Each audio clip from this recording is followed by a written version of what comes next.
Good morning, everyone. Okay, welcome everyone to another new week. We'll continue our book reading this morning on the Toyota Way to Service Excellence by Jeffrey K. Liker and Karen Ross. We're still in chapter 4, looking at developing lean process, still a short story on NL Transaction Incorporated and the NL Services Incorporation. Last week, we looked at the PDCA circle for the 10-line problems. That is the plan, do, check, and act circle. We're looking at where each team brought up an improvement or a solution to the problems that they're having. Today, on page 116, we'll still continue from there, where Leslie explained the charts, the plan, do, check, and act circle. That's the figure up there. And Leslie will be explaining this to everybody and how they are going to use this circle to implement the solutions that they've brought up for the 10-line problems that they have in their company. So Leslie then went to explain the PDCA, the plan, do, check, act circle to them.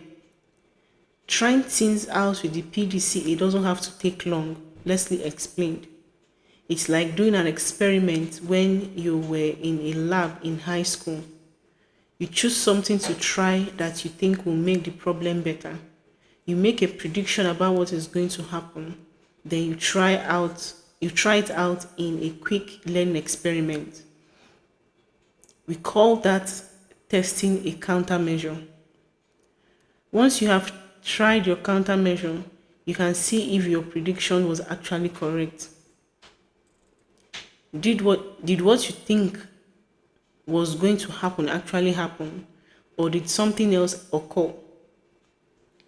Working like this helps stop us from making all those assumptions that we all love to make. Leslie smiled and looked at Joe and Kathy. Kathy looked at Leslie and then at Joe. So, said Kathy, if I understand correctly, we need to choose one of our ideas, figure out how to try it out quickly, and then do what we did yesterday. Go to the Gemba with our timing sheet and see what happens when we try it out. Absolutely correct, said Leslie. With a thoughtful look on his face, Joe said, it sounds like we don't need to get too hung up on trying to figure out which one to try first. We don't know what is going to happen with any of them. They are just ideas now, until we try them out.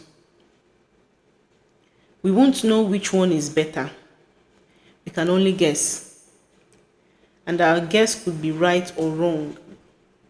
The important thing is to pick one, try it and see what happens. Then we can move on. Absolutely correct, once again, said Leslie. How many times do we get stuck trying to figure out what would be the best thing to try? Since everybody has an opinion based on his or her own personal preference, often nothing actually gets done. Joe started to laugh. Leslie, he said, I know you keep saying that you haven't worked at NL Services before, but I'm not sure that I really believe you. Joe and Kathy decided to work on reducing interruptions first.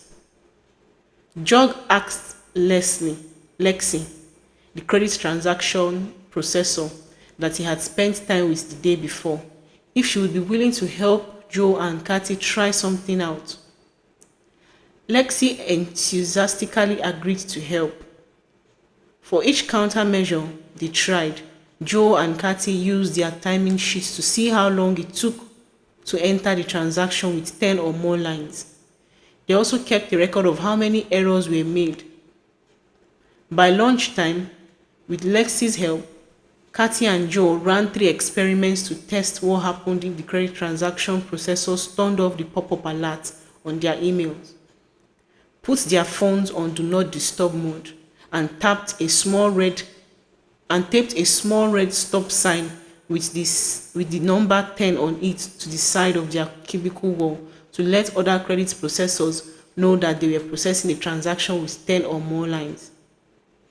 When they got the result of these 3 experiments, they discovered that the amount of time to process a 10-line transaction was cut in half, and the number of errors was reduced by about 1/4.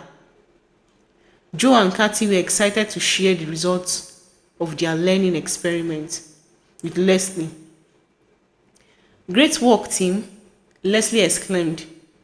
"Looks like you found some good countermeasures." "Yes," agreed Joe. "This afternoon we are going to work on some changes to the Excel spreadsheet.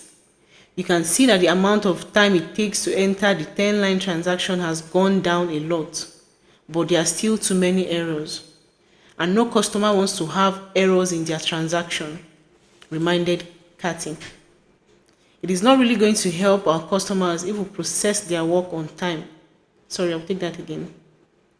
"It is not really going to help our customers if we process their work on time, but their mistakes. Then they will still get penalty from the state. We need to process their transaction on time and error-free. When we are sitting with Lexi, we could see how many problems using the printed spreadsheet cost her. She had a lot of great ideas about how to fix them that we added to our list, and we're going to work on those this afternoon." Joe and Kathy spent the afternoon trying out their ideas and the ideas that Lexi has given them. By the end of the day, working together, they had found a way to easily sort the columns on the Excel sheet so that all the credit transaction numbers were lined up on the right-hand side of the page, one right under the other. They also found that since they didn't need to scroll back and forth throughout the spreadsheet anymore, they could make the spreadsheet more smaller on the screen so that it fits right beside the credit transaction system window. By doing that, Lexi could simply easily cut and paste the credit transaction from the spreadsheet into the system, and she didn't have to waste time walking back and forth to the printer. "Wow," said Lexi. "It's also a relief not to have all those papers on my desk. I don't have to worry that I am keying from the wrong credit report spreadsheet anymore." At 4 o'clock, Joe and Kathy headed back to the conference room. Having finished entering all her credit transactions, Leslie went with them. Reviewing the charts and graph they had created to record the results of the afternoon's learning experience, they found that they had been able to reduce the number of errors by 3/4, and they had further reduced the time it took to enter the transaction by half an hour. Okay, this will stop for our reading today. Okay, looking at how they have actually succeeded in reducing time when it comes to the 10-line transaction. They've changed most things using the plan, do, check, act circle, just like an experiment. And with this experiment that they have carried out with the solutions that they brought up, things have been able to move well. Remember, this experience is just carried out by just a small group of people to know how it is going to be effective and work for them before, letting the whole company or the whole credit transaction processing unit know about it. So far, as we've read, they've been able to cut down time, cut down errors when doing a credit transaction process. So this is where we'll stop for our reading this morning. Thank you.